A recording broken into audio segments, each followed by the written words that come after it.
Hello Daily Drafters and welcome back to the channel for today's Daily Draft. We are still drafting Wilds of Eldraine here on the channel. This season is a relatively short one, believe it or not. Spoilers and the full set is fully revealed for the next set, which I believe is Rivals of Ixalan. No, not Rivals. Whatever the next Ixalan set in less than a month. But in the meantime, we are still drafting Wilds of Eldraine here and enjoying the format, when we're winning. We've won a lot, we've also lost a lot. So we'll see if we can turn that around today with a pack one, pick one, high Fey Negotiator. 5 mana, 3/5 bargain flying, and it drains for 3 if you bargained it. So it just drains for 3 when it enters. Much better than Elusive Otter, which is a gold card that if you can't cast both sides, it's not actually that great. Belligerent to the ball, fine in aggressive red decks, which I may or may not be a fan of. Check out our last video to see that. Rowan's Grim Search, want one of these in every black deck. Maybe it wheels, probably not. But we're going to go ahead and start with High Fey Negotiator here. And followed up with not a black card, because there's only a Sugar Rush. So what are we going to follow it up with? Gallant Pie Wielder, Ferocious Werefox, Graceful Takedown, Cheeky House Mouse. This is a pretty garbage pack here.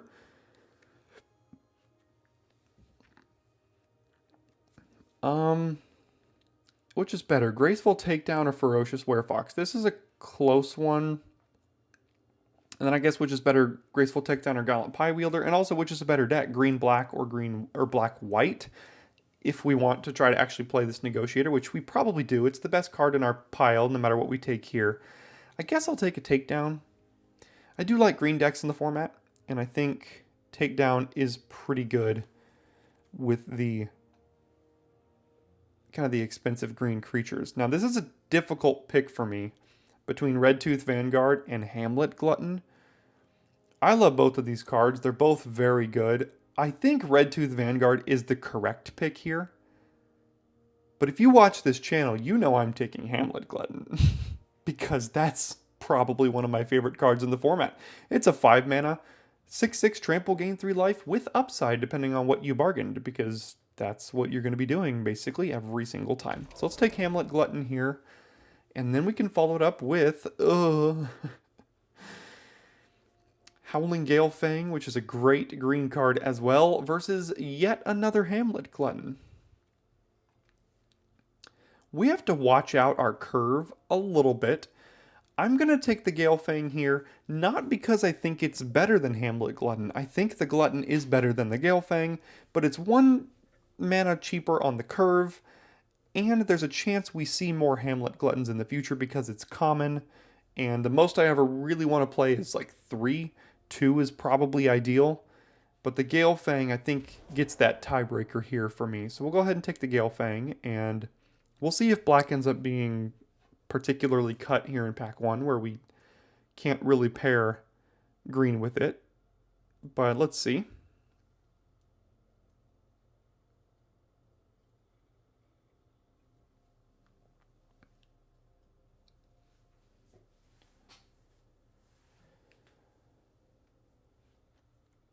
Not a bad start. Just have to make sure we get, the Root Rider Fawns and things earlier in the curve to make sure this all works out. So black is already looking to be pretty cut. There's a Curse of the Werefox, Ferocious Werefox, and a Candy Trail. I think I'll take my first Curse of the Werefox here over the Ferocious Werefox, which is a card I like. I would play probably 2 of those.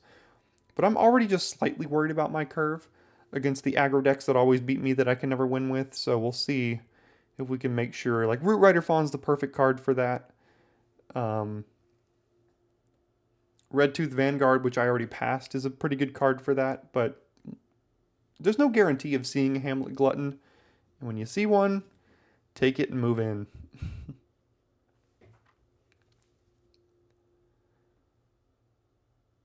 We also don't have to be black, considering it already looks pretty darn cut here. That being said, all of these cards aren't great. I think I'll take Stopgap in the event that we switch into blue-green, which is a deck I've had pretty good success with. Twisted Fealty is interesting. It's always one that beats me that I never really prioritize putting into my deck. But I'm going to go ahead and take Stopgap here. And that's why you take Stopgap, because then there's a Hatching Plans. And boy, does Hatching Plans go well with Glutton and Galefang. Sorry, and Stopgap. Black is just wildly cut, as, you know, tends to happen here. See, now we've got a Werefox. I think we'll go ahead and take this Werefox over this $50 card. On Arena, it's worth just as much as any other Mythic, unfortunately. Rat Out, I mean, it's fine, but, like, I think Werefoxes are good. I'm not going to play a Verdant Outrider in green. I wonder if it's worth just cutting, because I don't know if I'm going to play a Coralsmith either. I guess if the curve doesn't get any better, we could play a Coralsmith here. Glory, Flick a Coin, doesn't really incentivize me to go into another color here. Gallant Pie Wielder did wheel, but we're looking to be a little bit more of a big mana green deck here. There is a Candy Trail, which is fine bargain fodder, but not great bargain fodder. You kind of just want to be sacrificing this for the life in the card and have food synergies and things. I think I'll take a Beanstalk Worm here. Probably just Lantern, and then none of these matter. So black is, we took a pack one, pick one black card, and then saw effectively no black from there at all. And then saw a bunch of good green cards. Didn't see any fawns. We're going to need some Root Rider fawns. We're going to need some good cards to go along with it.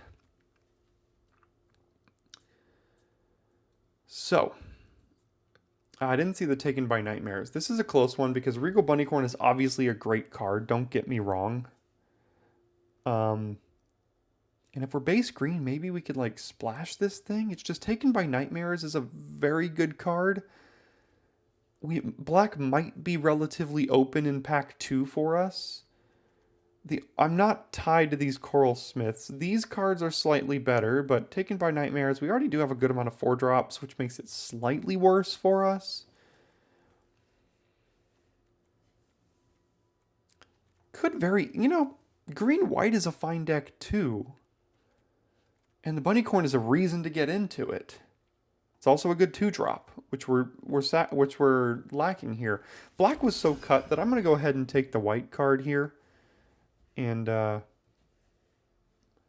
see if we can find our way into green-white.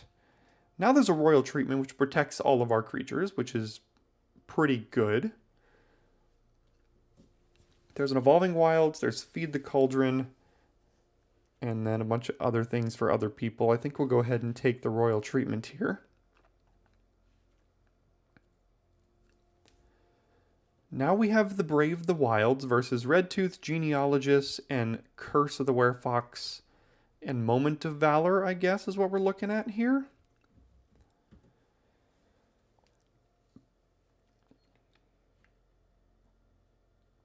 I do like Genealogist. I don't know if it's worth taking this early. I think I always love having a copy of Brave the Wilds in my green decks, and there's a chance we might be multicolor here. So let's take our first Brave the Wilds. Now we've got Return from the Wilds, as well as Stormkeld Vanguard, and interestingly, pick 4 0 white cards. So that's... we know we're green. So do we take the Vanguard and take another 5/6 drop, or just take the ramp spell that also gives us a creature here? I'm going to bet that we get one of these at some point, and I'm going to take the uncommon, and probably not look for too many more expensive cards here. Now we do have the Evolving Wilds and another Stopgap. I'm worried about this part of our curve and doing the best I can. There's a Frostbridge Guard, but I don't think that's worth going into white for. Guess I can take the Wilds. I really want Root Rider Fawns quite badly here. I think I'm going to take the Wilds over the Stopgap and the Guard. Here's a Prism. Again, we can just play multicolor green. We have a lot of ways to kind of splash already. And we're just not getting great cards. See, now we've got another Prism, another Wilds, and a Return from the Wilds. All of these are good. I think the Return helps us ramp straight to Glutton on 5, Negotiator on 5, potentially even. I wouldn't even mind playing another Wilds, or even another Worm, potentially. But let's take our first Return. So what are we? We're obviously green, but are we splashing Bunnycorn? We can just play this later. It doesn't have to be a 2-drop. So if we took something like Monstrosity, we can still be black-green base, splashing like Stopgap and Regal Bunnycorn or something like that. This trades off fine. Admirer is not a card I want to put into my deck. There is a Candy Trail. Parents, no thank you. Spellcaster, not in this deck. Let's just go ahead and take the Candy Trail here. Stopgap Wield. Okay. Frostbridge Guard is here as well. I think I'll take the Stopgap. Crystal Grotto is another way to splash. Dark Tutelage, Water Wings. I'm not playing any of that. Stopgap, second to last pick. I don't know what's wrong with that there. And then we get an outstanding card in yet another color. And yet another high in the curve here.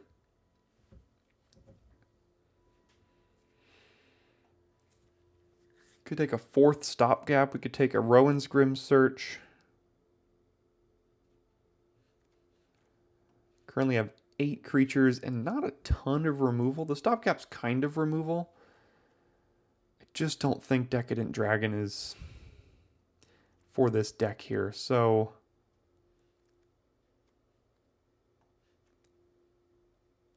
I think we're base blue-green splashing black right now. And the Bunnycorn. So another Wilds. I guess we can take that over a bunch of bad blue cards and a decent black card and a good white card.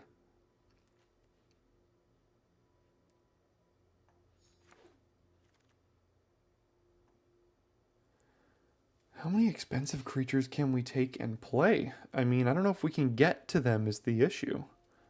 There's an Archive Dragon.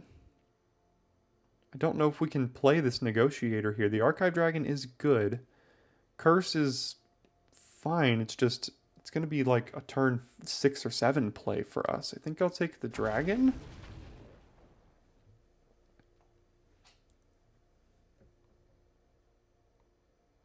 I think Coven is a card we could probably play. It gives us a little bit of something to do on turn 3 here. I don't think we're a Hopeless Nightmare deck. We already have 1 Candy Trail. We could take another Evolving Wilds. We have a ton of fixing as it is, though. So I think I'll take the Coven. Is never good in this deck. Currently have 1 enchantment.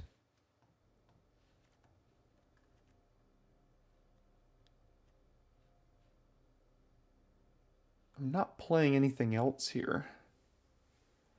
So let's just take her and then we'll see if it ends up making the cut. This is not an Agatha deck, not an Ash deck. We've got 2 Coral Smiths already. I don't think we're base white. We've already got a Lantern. Don't play Sugar Rush in this, so I guess I'll just take Coral Smith here. Not a Ruby deck. None of these cards deck, unfortunately.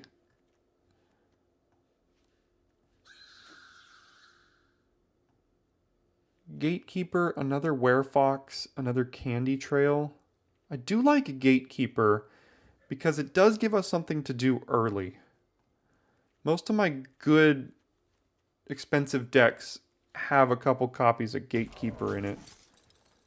There's a Moats. Oh, there's a lot here. I don't think we need Moats. Obira's Attendance is another one of those cards that gives us a little bit of almost life gain early. I don't think we're going to be hurting for card draw necessarily or card quality, so I don't think I need the Rowan's Grim Search.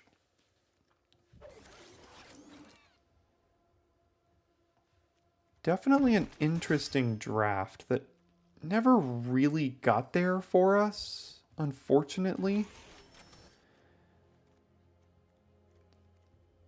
Probably not playing Monstrosity, but I think the Coven, and we'll check on the Negotiator here. Probably not. I don't know how much bargain fodder we actually have.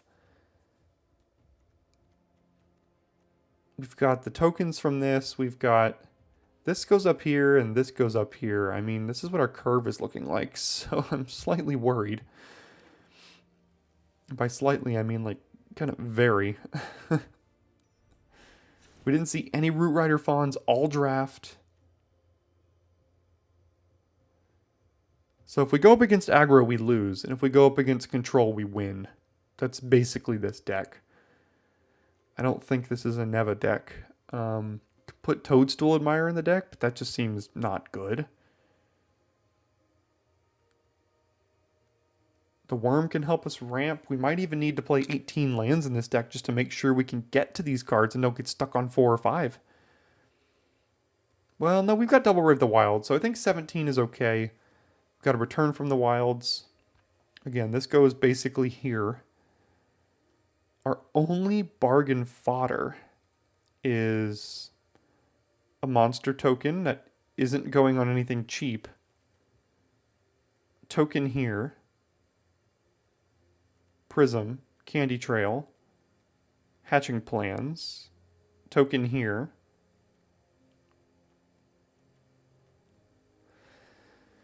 Yeah, I don't know how I feel about this, but we've got a swamp, a plains, 7 forests, 6 islands, a grotto, and a wild. That's 17 lands. I think that's probably a good mana base.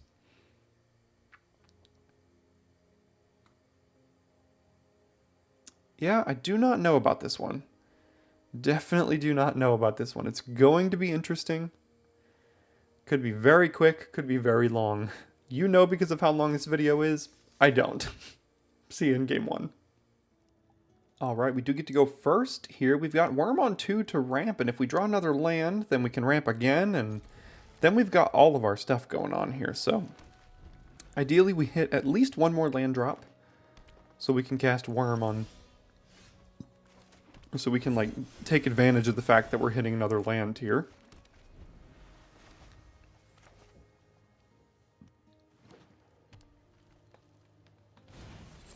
Scavenger, okay. We missed the land, so let's do basic land and a human. Getting... Swamp can cast the Coven, and this can cast the Bunnycorn here. Let's get the Plains, I guess. Our luck, we'll go ahead and draw the Coven now.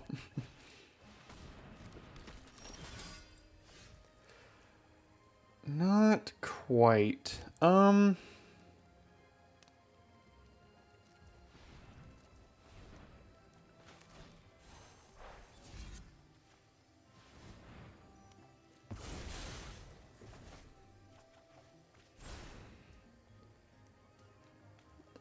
Bit unfortunate here. I thought we would be hitting our land drops, and we are in fact not. That makes life pretty difficult.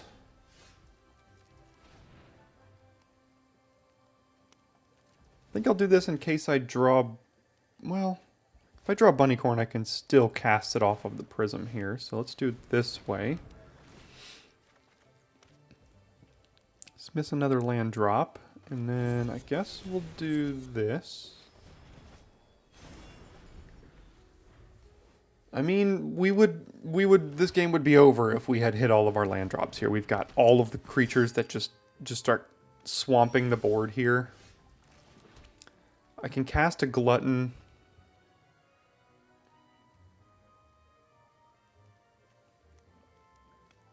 I would like to cast a Glutton when I can still hold up Royal Treatment. I would like for that to be my first... The first creature I play, I'd like to be able to hold this up with it. We can just cast Attendance here, gain 4 life basically when this attacks us. Or we can just bounce it by, you know, paying 4. That is also an option. In fact, I think I'll just go ahead and do that. Gives us a better chances at a land drop next turn. As soon as we get rid of our last bargain card, basically, we draw the hatching plans. Now, we do have Glutton still, so... Alright. Putting the Verdant Outrider on a trampoline.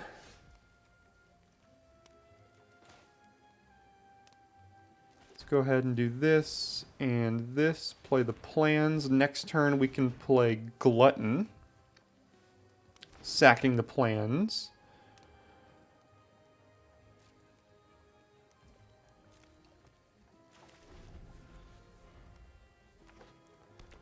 Six mana.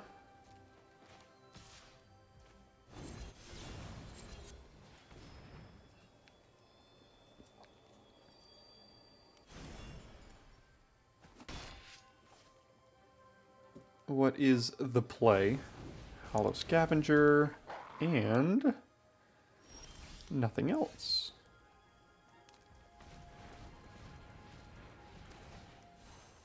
Cast with Bargain, sack the plans. We can still hold up Royal Treatment here because we've got Prophetic Prism with the island. Ideally, we draw one more land, and we did.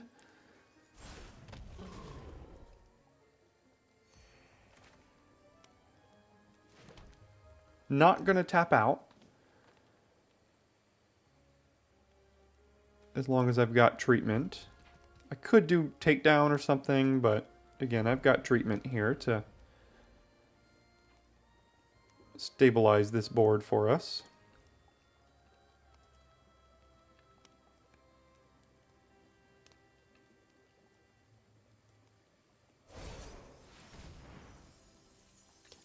And that's why we waited to hold up Royal Treatment there.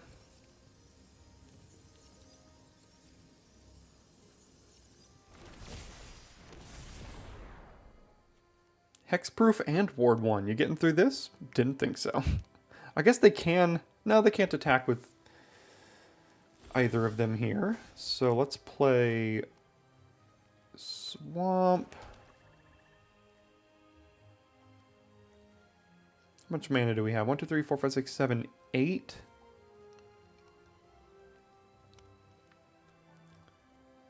So we can cast Gatekeeper and Takedown here.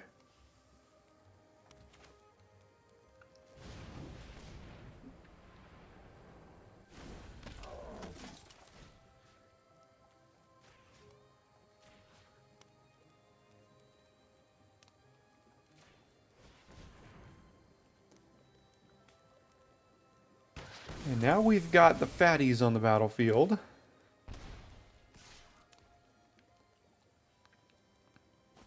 Which is where we want to be with this deck, that's for sure.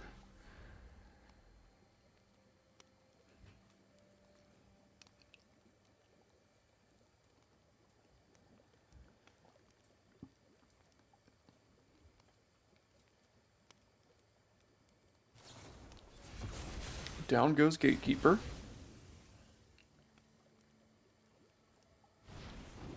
Ferocious Werefox and pass, intending to block. All right, well, we don't need Prism anymore. We've got all the mana we need, so I'll let you recast Outrider here.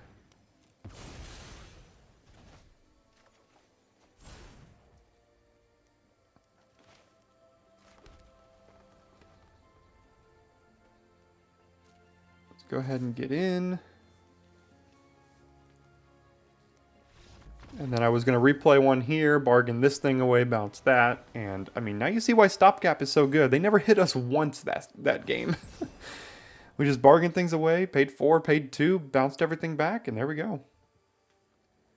Alright, opponent goes first. We have a hand that doesn't have any of our ramp fixing or card draw in it. We can't cast stop gaps. We can't put a monster roll on anything. We can't cast bunny corn. I think we have to mulligan this one, unfortunately. So we'll keep this. And now I think we'll put back Werefox. We don't really have anything to put this on. We'll probably get a blue with Brave the Wilds and a black with Evolving Wilds, and then die to Gingerbrute. So let's go ahead and get a blue here. This is our worst matchup, and of course we're on the draw against it. Yep. See if we can survive it. Alright, now we'll hold off playing the Evolving Wilds, because we can get Hatching Plans down, and the next turn hold up Coven and Attendance here.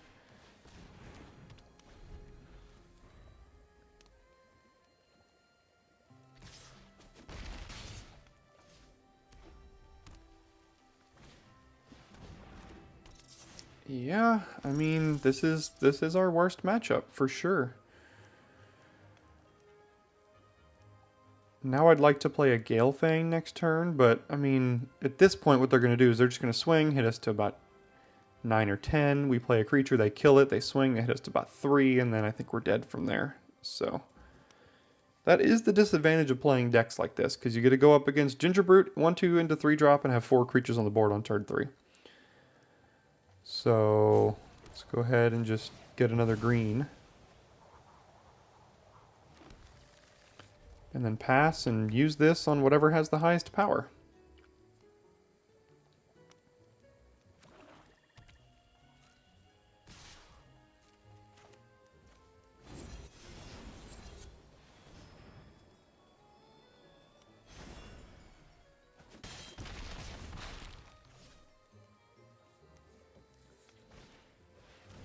Yep, see, look at all these aggressive cards. It's just, that is what we struggle against here.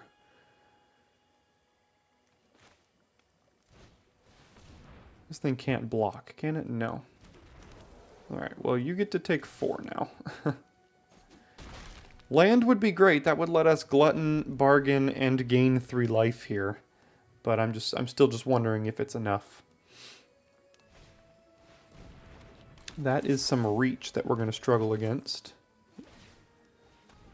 Interestingly, we could block the Gingerbrute right now because this technically does have haste still.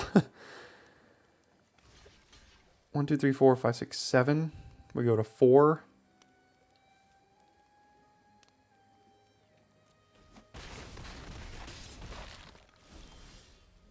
Then miss the land drop, unfortunately.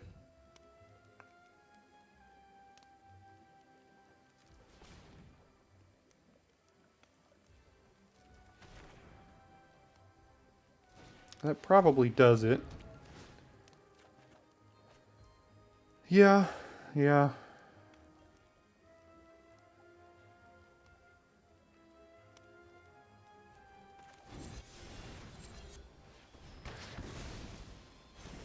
So we took a risk against decks like this. We just have to hope we don't go against too many of them, because we have continued to miss land drops in our deck that really can't afford to do that. So 18 lands might be correct in this deck. Alright, we do need to go first this time. We've got Hatching Plans into Glutton. We've got at least 4 land drops here, playing against the 34th ranked player in the world. So this will be a challenge. Do we get white or black? You never know. You have to guess. It doesn't really matter. Here we go. 1 drop. Here we go again.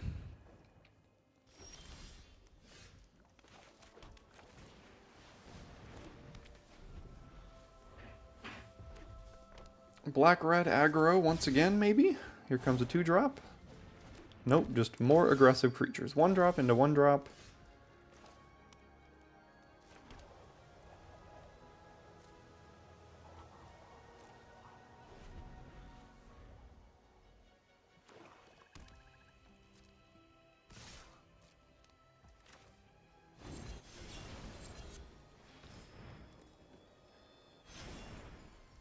Go ahead and just use that to basically gain some life here.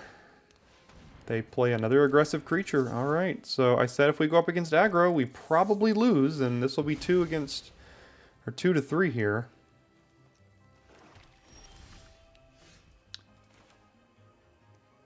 Well, that's the only thing we can do. We play a 2-mana 2/2. That probably just trades for their vermin. If we're lucky. If it survives.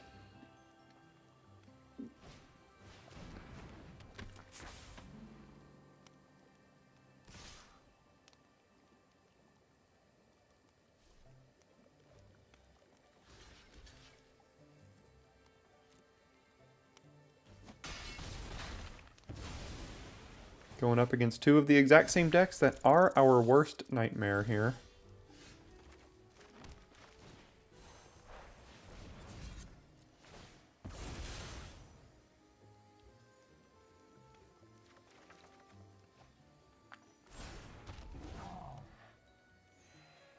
We're starting to get cards that can do things, so I just wonder if we can survive.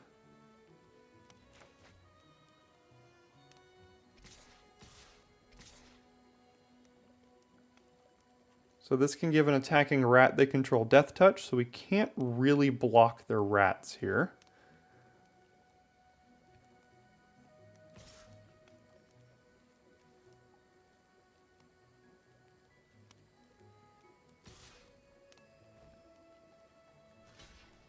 So if they have Bargain, or if they have Candy Grapple, these still trade. Candy Grapple over here, they wouldn't trade.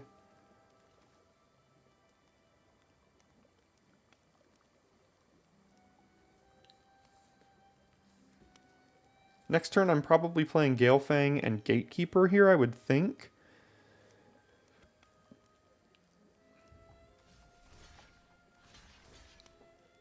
I think I'm going to Gatekeeper their Vermin. Let's try this. This gets around Candy Grapple unless they grapple away one of their rats. Okay, they have another thing here. Sugar Rush, maybe? No, they also have the grapple. Okay, so they did both things here.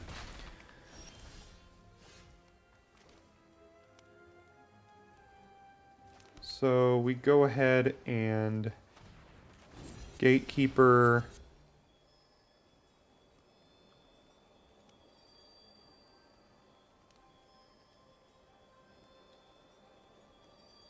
Totentons and play Howling Galefang.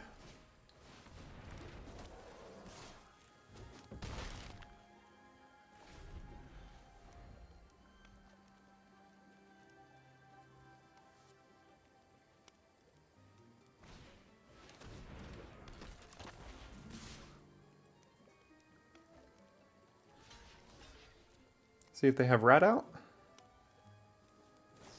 They do, but I still needed to trade for this thing. We have a bunch of creatures coming. We just have to get there. They've got so many rats, and I'm wondering if we can get there. So what do we have? 7 mana? So we can play a 4-drop and Curse, or we could play a 5-drop and Takedown here. So I guess we do Attendance and take down Totentons.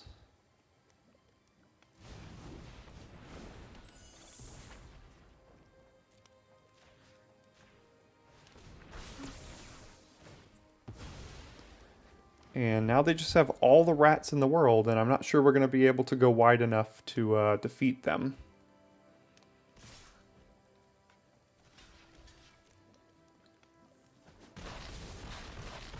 Down to 5. Play Imidane.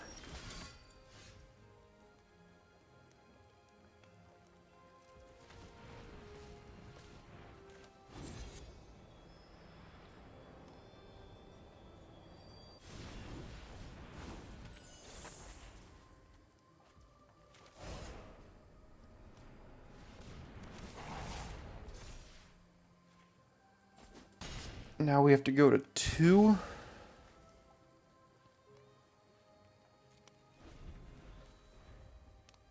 Where's our life gain when we need it?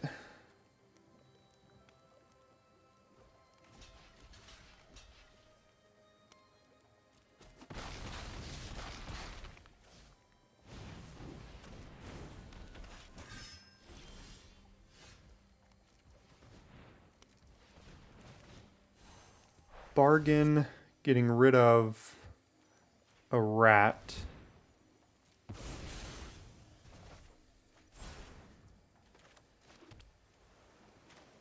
Play Archive Dragon.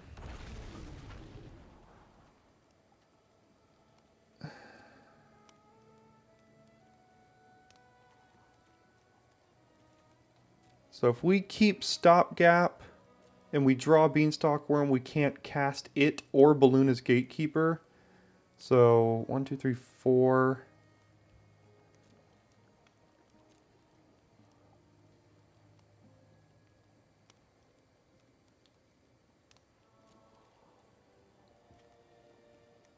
I don't know about Stopgap here. I mean, it does open the ability to us to draw something else that we could cast. I just think we can probably do better than both of those here.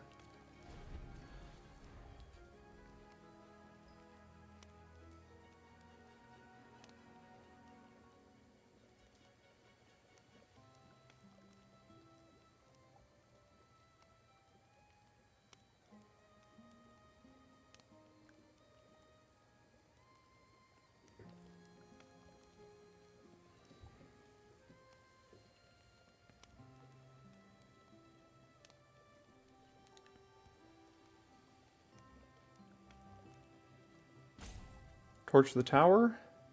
Sacking a rat. What do they have? Candy Grapple, putting us to 1.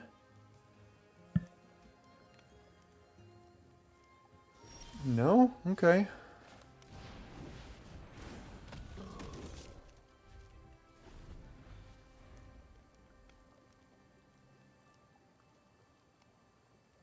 Cut in?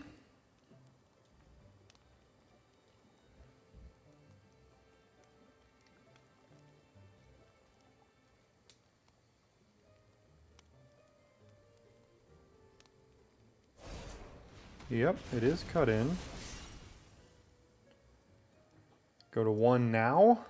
No.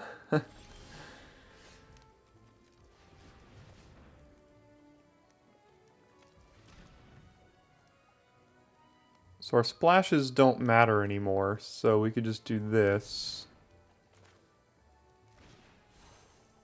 What are we bouncing? Probably just the rat here. Although the flyer, they're trying to get past this at some point.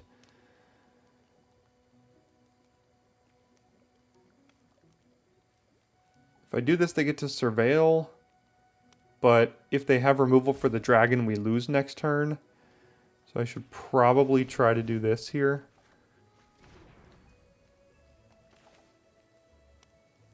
Let's get a human and a food. Play this. Attack here and start to pressure them now. We're at 5 essentially. I guess we could lose to. Do we lose to Imidane's Recruiter here? So we play. They play Recruiter. Everything is +1/+0. We eat this. We're at 5. We block. We block. So no, we don't lose to Recruiter. So let's do 1 attacker here.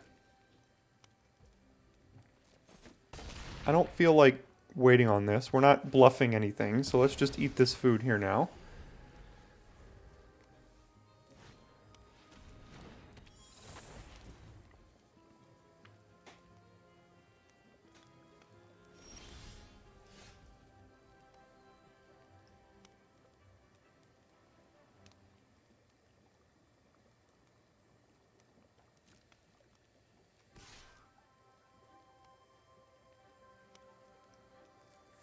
I always get overzealous when attacking in these spots. They're probably just blocking. But we're almost the aggressive deck here now.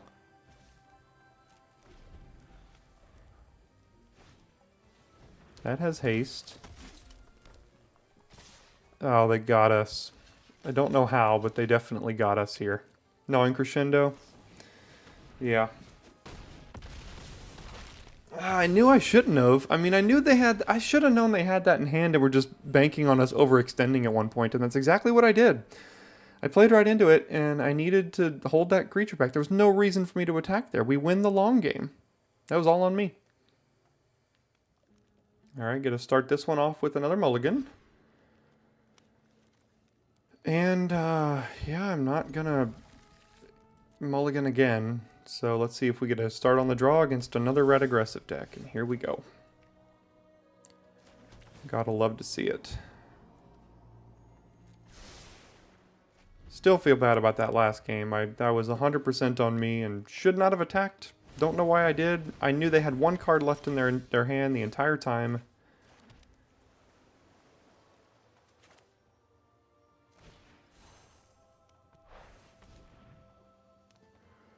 I should have known it was non-crescendo because they were just waiting and waiting and not pushing it. Although they did have to draw that Harried Spearguard. It was the last card in hand. So they drew the Harried Spearguard and then it was a haste creature that also let them push the damage. So, you know, yeah.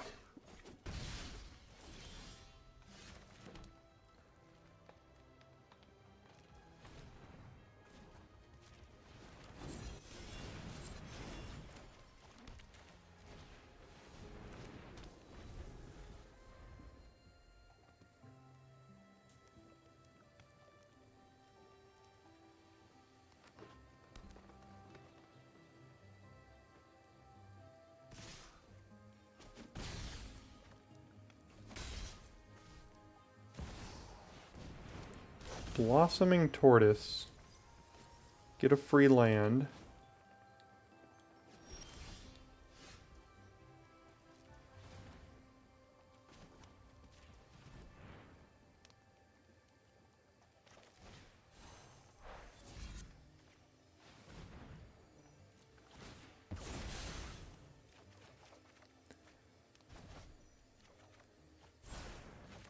Can I afford to return from the wild, or should I just like Bunnycorn hold up royal treatment here?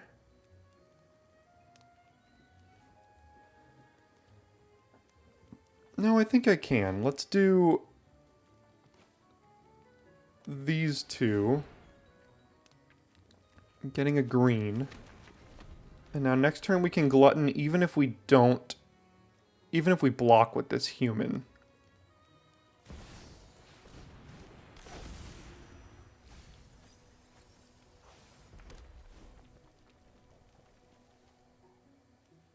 Which I think I will block their 1/1 if they attack.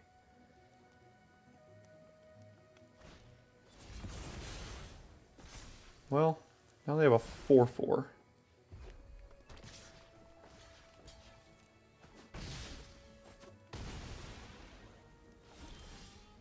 That's a decent draw, because what that means now is that we can Candy Trail, play Glutton, and hold up treatment here.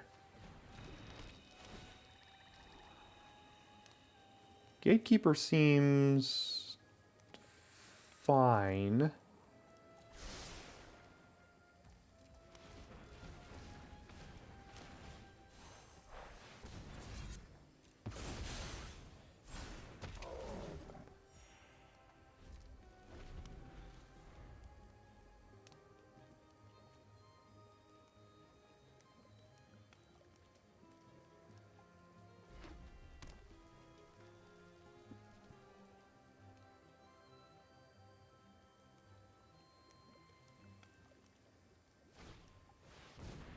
A 1/1 and a food. Okay. And then a bargain. Bargain away the food for something. Werefox. Okay. More creatures. Okay.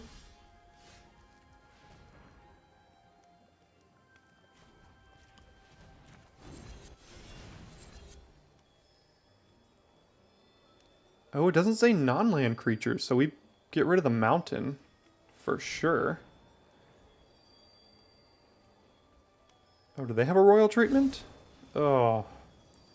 That's kind of brutal. Can't say I saw that one coming.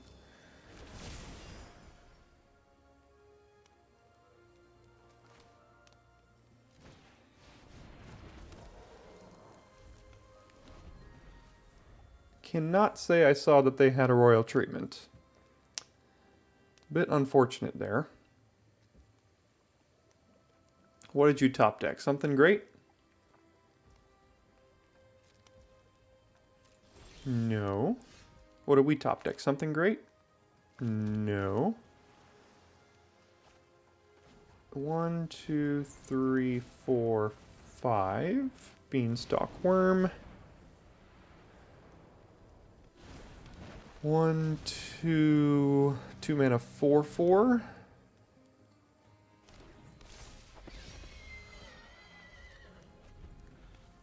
And now it's up to the top of our deck here. Never mind, it's just game over is what it is. Yet to play against this card, but boy is it stupid.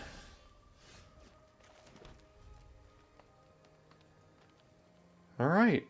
Didn't think this deck would go 1 and 3 here today, but here we are. Started off the format on a heater, and now we can't win to save our lives.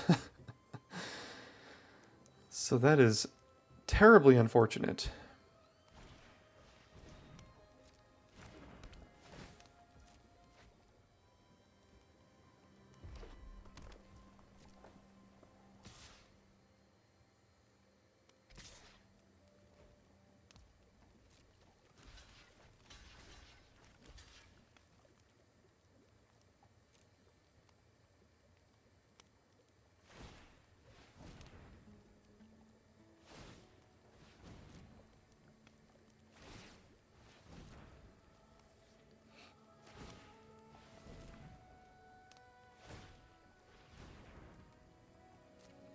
Alright, no more red mana, right?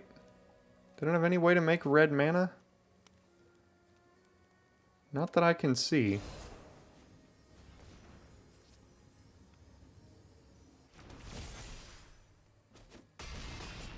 Okay, now they have 2 6/6s here.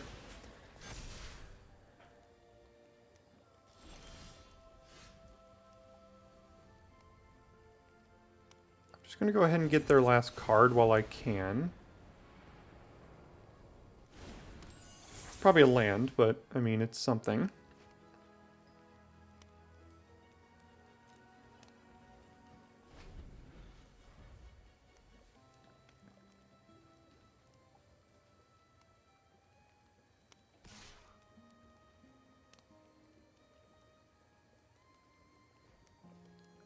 Alright.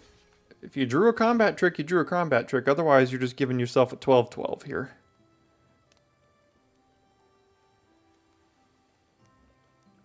I mean, it's just up to what they top decked. Okay, so they're just giving themselves a 12/12. They top deck Flick a Coin or something? No? Okay. Dang. Of course they left it on the one that isn't the token. Oh, that would have been so good.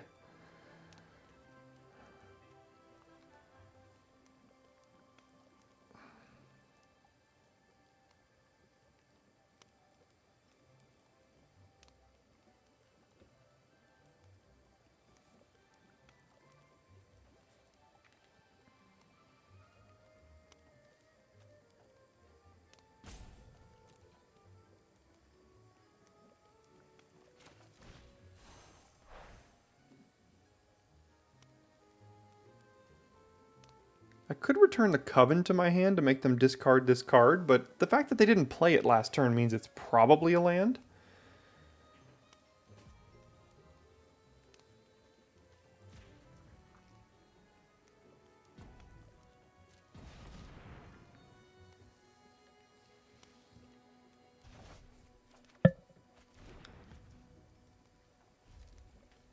Alright, so we're going to basically send everything we have in front of the Gruff Triplets here.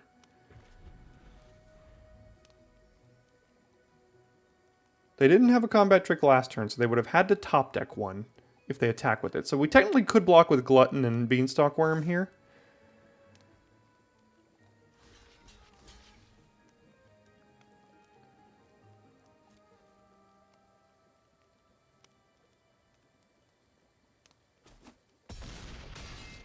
Okay, we got rid of Gruff Triplets. Let's see if they have a way to get it back or something stupid.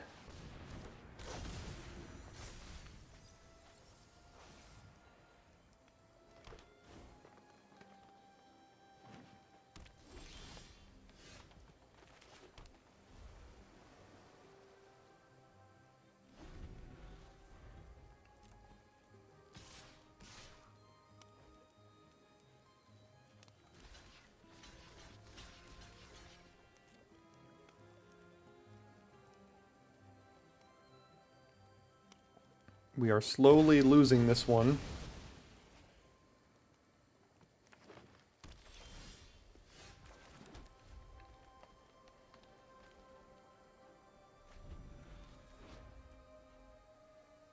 Notably, if this attacks, they have to mill 3 cards. They don't have a choice. So, they do only have 6 left in their deck. So, can they kill us before the tortoise kills them? That is also notably not a May ability. So if they play a creature power 4 or greater, they have to draw a card.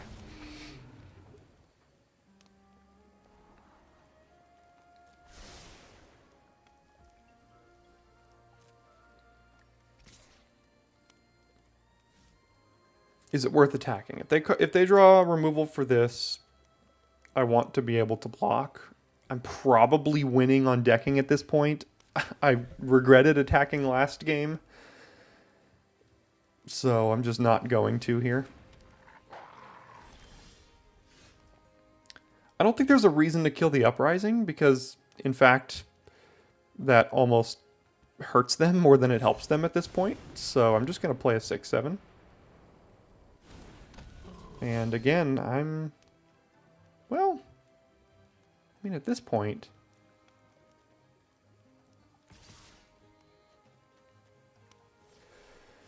all right, I'm not going to make this same mistake again. They kill the Vanguard, they attack me for at least 5, potentially 6 if they draw a creature power 4 or greater here. But the tortoise basically can't attack us anymore. If they do, they are out. They have a food here. I don't see a reason. Maybe I could kill them with damage before their deck kills them, but I just don't see a reason to risk that.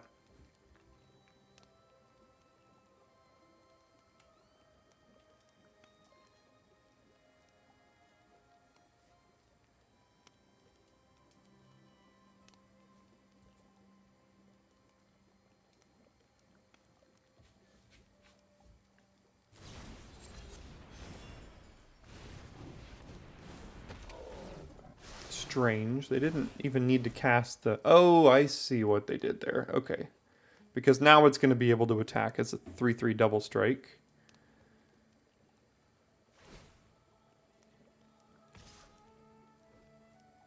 Well, I mean, if they've got a combat trick, they've got a combat trick at this point, right?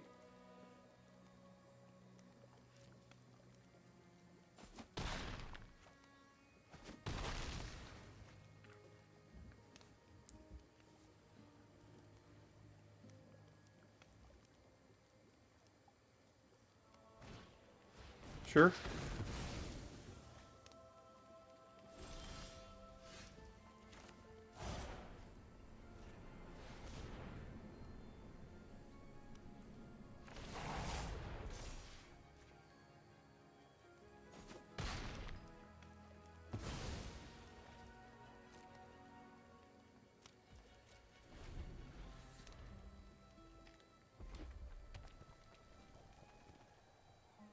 So 14 lands, 15. Yeah, I was going to count. But see, just holding back there and...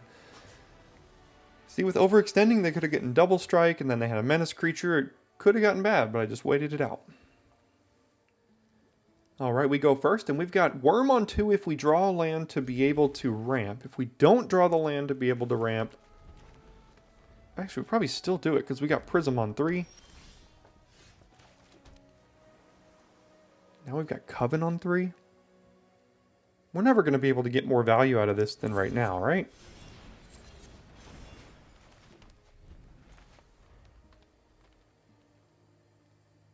But again, we'll probably miss our next land drop so that this did effectively nothing.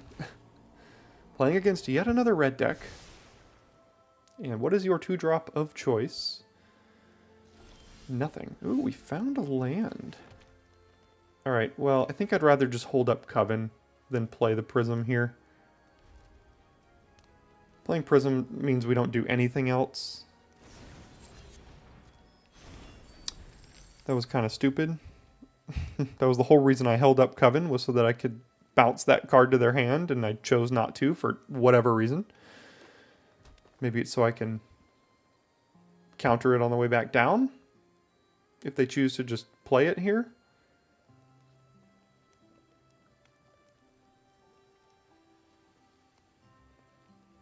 A turn 3 Grabby Giant.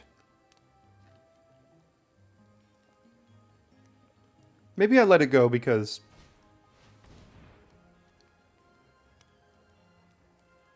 I think I'm okay with that.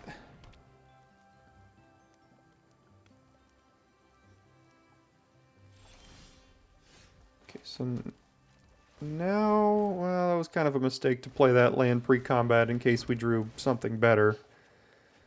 But that's okay. So we'll hold up Coven again. We've got Stopgap if something resolves. Or I guess we'll hold up, what's it called? Take It Back.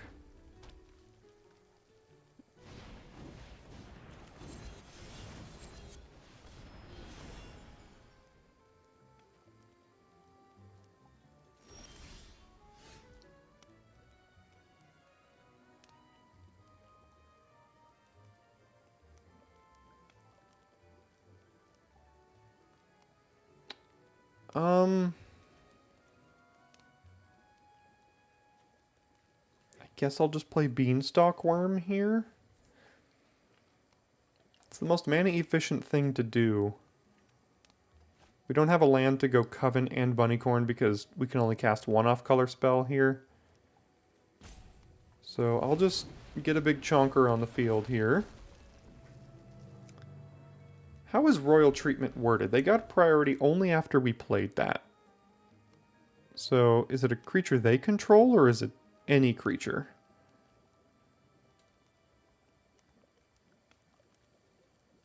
No, they control. So it isn't Royal Treatment that was giving them priority there. It was something else. Could have been Torch the Tower, notably. They had a treasure, so it could have been Torch the Tower. That's actually pretty likely in a green-red deck.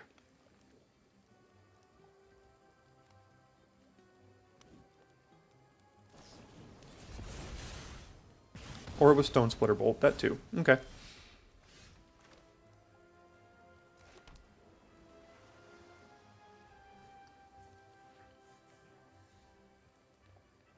think now is the time to play Coven here. Hold up Ferocious Werefox, I guess. I'm not going to stopgap either of these cards. Getting rid of Graceful Takedown. Okay.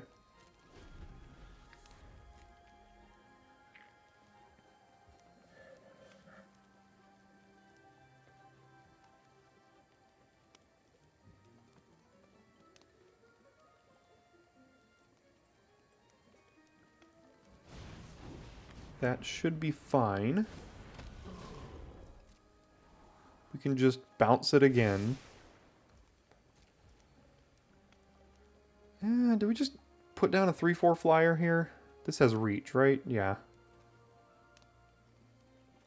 You know, I'll get down a 3/4 flyer.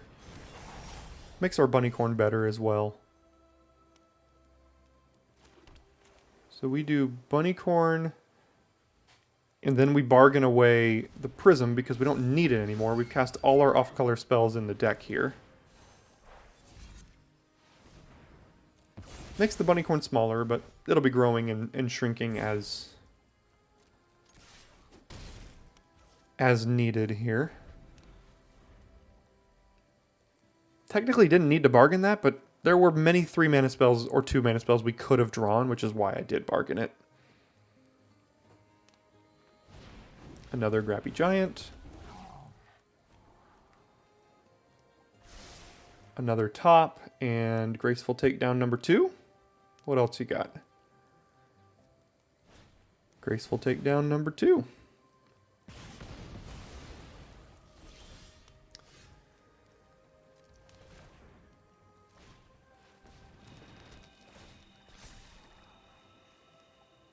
Yeah, these both seem pretty good. I think I'll probably do it like this.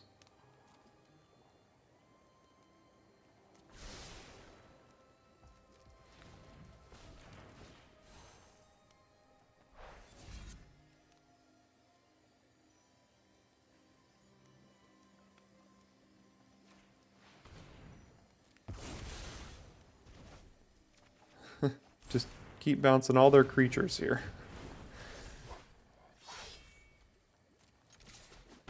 No real reason to play this right now. And then the Vanguard can kill this random Season of Growth next turn.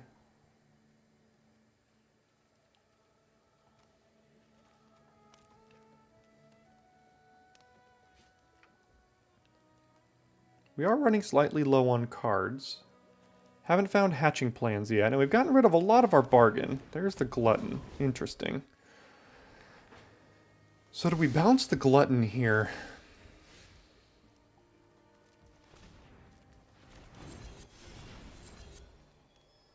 I mean, probably so. They get to draw another card, but... Or, I mean, they get to gain 3 more life.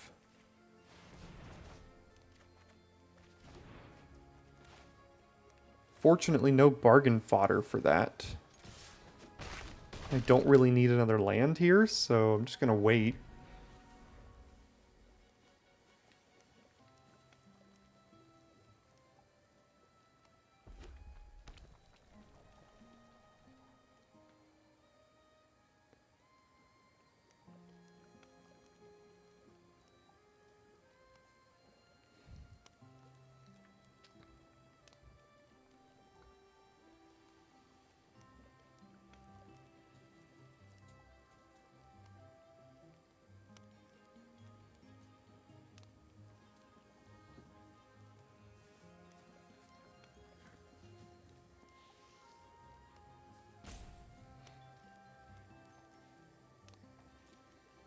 I will admit this is a game where we have drawn about the average amount of lands so far, which is good.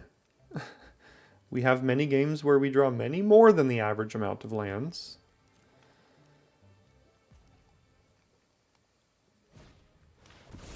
There goes Hamlet Glutton bargaining away their own Utopia Sprawl. It's basically a 4 mana. Ah! Well, that's kind of strange doing that knowing that we have Vanguard coming, but that's okay. See, now we start drawing the lands.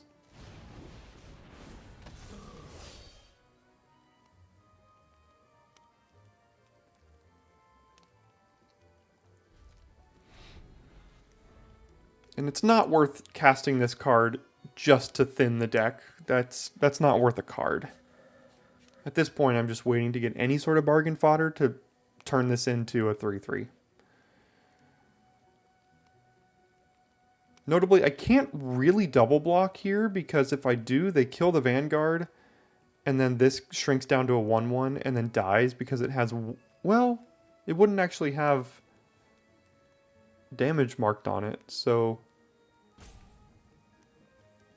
We could, but if they have priority, I probably won't. I'll just do it again, I guess. How much removal do you have? Double curse, double takedown, bolt. Land. Take 11. End the draft. As soon as I praised our deck for giving us the average amount of lands, it says, you said land is what I heard.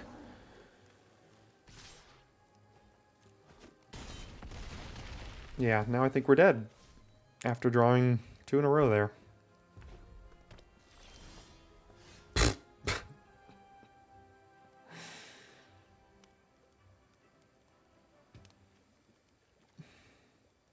One turn too late.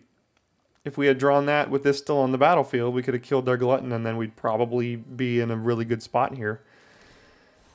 But instead, we do this. Go get another stupid land. Doesn't really matter what we do because we lose.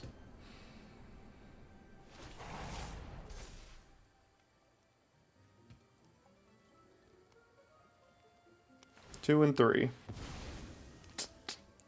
Yeah. You gotta hate going 2 and 3. It's almost worse than 0 and 3. Now, I don't think the deck was perfect, or really even that great, because we just did not have the early drops to really succeed. The 2 games, one game I completely threw away, obviously, but Root Rider Fawns go so far in a deck like this. The Brave the Wilds we need a little bit more bargain fodder. Another return wouldn't have even been the worst. A few 3-drops, Red Tooth Genealogists, things like that would make this deck better. The stopgaps were great. Glutton was great when we cast it. All these things were great when we got to them. It's just sometimes we didn't. And then we crapped out of the draft at 2 and 3. Sometimes these decks works, sometimes they don't. Either way, thanks for sticking around to the end of this one, and I will see you next time for your daily draft.